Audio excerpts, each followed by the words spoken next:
Y comentarios complementarios sobre el mito y el símbolo sagrado. Primero, comportamiento autónomo del mito.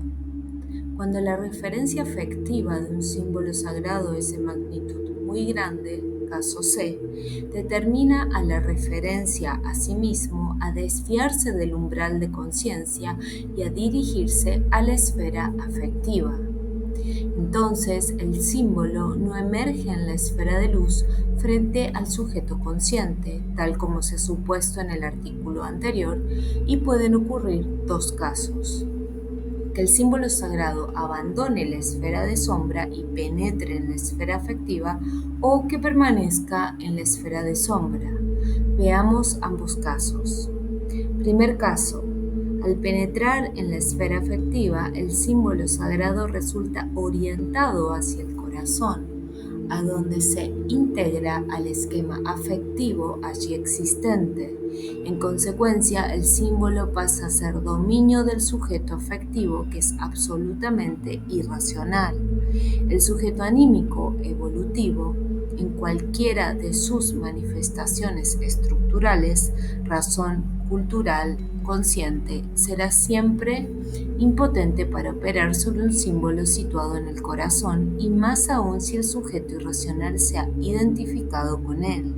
El pasú experimenta así una especie de dependencia irracional hacia la esencia del símbolo sagrado, vale decir, hacia lo que éste representa y expresa. Este caso constituye uno de los principios de la estrategia psicosocial y, como tal, ha sido ampliamente explotado por la sinarquía de todos los tiempos para ejercer un control por el corazón sobre las masas.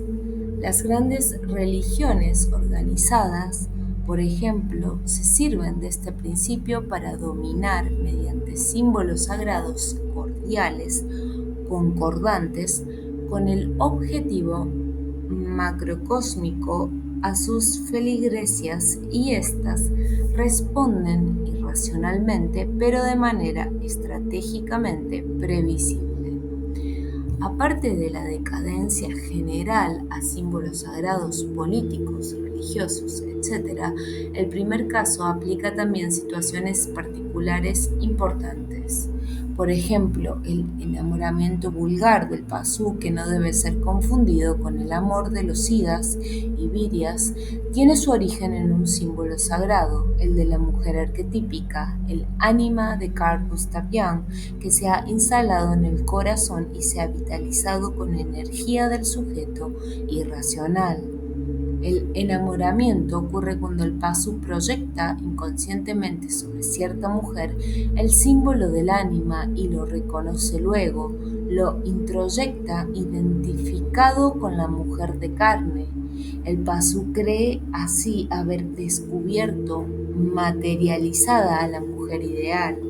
Sucede entonces un fenómeno clásico. El sujeto anímico evolutivo es eficaz para actuar racionalmente en toda situación, salvo aquella en que intervenga la amada de carne. En este último caso, frente a la mujer amada, se produce la enervación volitiva del sujeto anímico evolutivo, y la conducta del pasú pasa a estar regida por las determinaciones irracionales del corazón.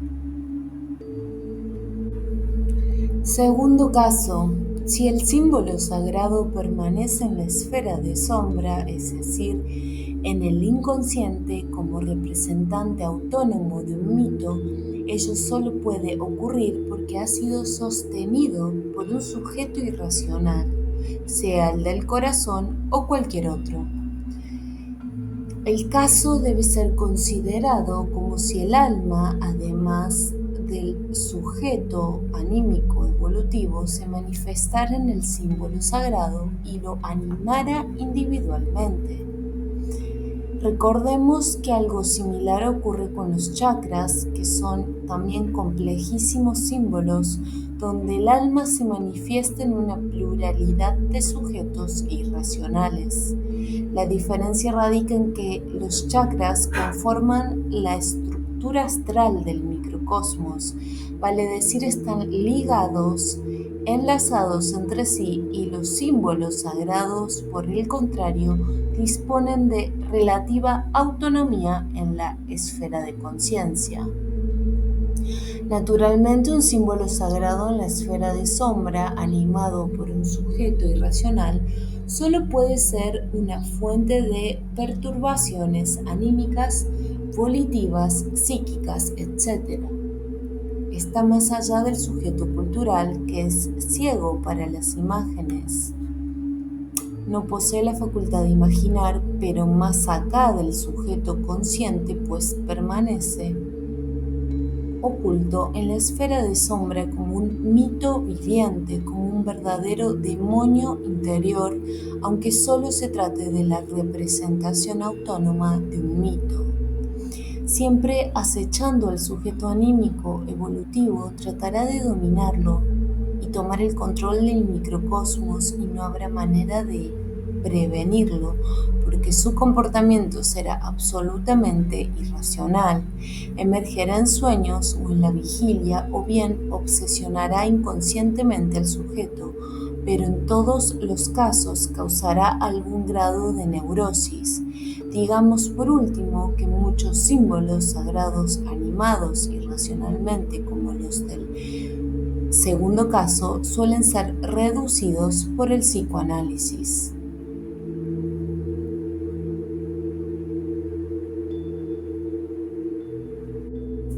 Segundo, estudio energético de la emergencia del símbolo sagrado. Consideremos ahora el caso en que el símbolo sagrado emerge efectivamente frente al sujeto consciente de manera semejante al símbolo I con apóstrofe de la figura 21. De manera semejante, pero no igual, porque todo símbolo sagrado se caracteriza por una cualidad que no poseen los símbolos homólogos de conceptos habituales, tales como I con apóstrofe. Y esa cualidad es la siguiente: el nivel de estabilización energética Epsi1 de todo símbolo sagrado es el que corresponde a la máxima energía, E max. Para esta explicación nos remitimos a lo dicho en el comienzo del comentario 13º del artículo F. Allí se vio que todo símbolo que atraviesa el umbral de conciencia efectúa una transición energética entre un nivel mínimo, E-min, y un nivel máximo, E-max. En el nivel exacto del umbral de conciencia, letra Epsi, la energía es cero. Pues bien, el nivel máximo de energía es el más cercano al umbral de conciencia, y en ese nivel, levemente por encima de Epsi, se sitúa todo símbolo sagrado. Con el fin de visualizar el fenómeno, recordemos que el umbral de conciencia es análogo a una superficie líquida, tal como un lago o el mar. La máxima energía con que un símbolo sagrado se manifiesta en la esfera de luz equivale no a un pez volador que emerge y gana determinada altura para después sumergirse nuevamente, analogía que alcanza todo símbolo no sagrado o representación consciente, sino más bien a algo que flota, a un madero, por ejemplo, cuya forma se ha hecho patente de pronto ante nuestra vista, realzándose nítidamente sobre la superficie líquida. Recordemos que el tránsito de un símbolo se compone de emergencia hasta Epsi1 y proceso a partir de Epsi. En Epsi1 concluye la emergencia y comienza el proceso entelequial.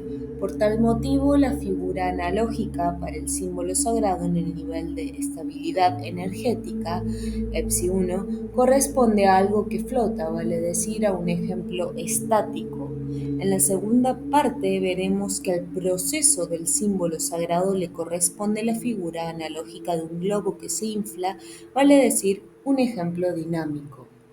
Lo importante es comprender que cuando el símbolo sagrado emerge con máxima energía, no posee potencia activa, vale decir, es todo acto, actus purus, como un dios. Por eso, al irrumpir con gran claridad frente a la visión del sujeto consciente, su luz acaba por resultar cegadora e irresistible, y la perplejidad que tal aparición causa en el sujeto es aprovechada por el mito para iniciar su proceso entelequial, pero esa fase del fenómeno será estudiada en la segunda parte. En el artículo anterior consideremos, como ejemplo, el caso en que un símbolo sagrado emerge espontáneamente como efecto de la apercepción de cierta fantasía. Vimos allí que el símbolo se superpone inicialmente a la fantasía, pero para luego sustituirla definitivamente en la objetividad del sujeto consciente.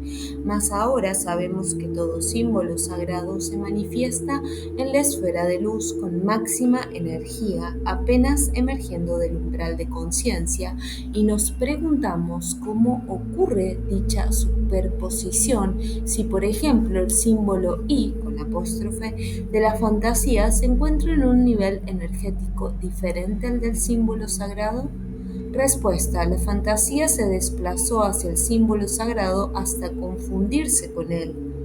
Para ello recibe energía del símbolo sagrado, quien se comporta para el símbolo como un efectivo sujeto dominante. Sin embargo, el sujeto consciente jamás consigue notar tal desplazamiento por ocurrir frente a su horizonte de visión.